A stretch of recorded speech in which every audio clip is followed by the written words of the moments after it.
Doctor Rajesh Patel, જિલ્લા પશુપાલન અધિકારી ભુજ।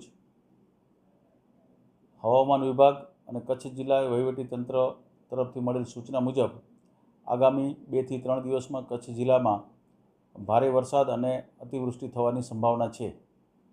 જે અન્વયે કચ્છ જિલ્લા પશુપાલન વિભાગ તરફથી જિલ્લાના પશુપાલકો અને ગૌશાળા પાંજરાપોળોના સંચાલકોને અપીલ કરવામાં આવે છે કે ભારે વરસાદ અને અતિવૃષ્ટિ દરમિયાન આપના પશુઓને ઊંચાણવાળી જગ્યાએ ખસેડવા, પશુઓને સાંકળ અને ખીલાથી બાંધવાને બદલે ખુલ્લા મૂકવા, પશુઓને નદી, નાળા, કુદરતી વહેણ, તળાવ અને ડેમથી દૂર રાખવા તથા પશુઓને જર્જરિત દિવાલ, જર્જરિત મકાન કે મોટા જૂના વૃક્ષોથી દૂર રાખવાની પશુપાલન વિભાગ અને વહીવટીતંત્ર તરફથી અપીલ કરવામાં આવે છે।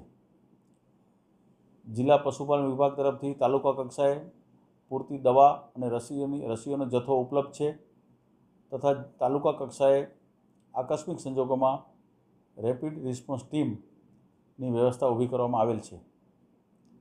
આકસ્મિક સંજોગોમાં પશુપાલકોને નજીકની પશુ સારવાર સંસ્થા અને તાલુકા વહીવટીતંત્રનો સંપર્ક કરવાનો અત્રેથી જણાવવામાં આવે છે।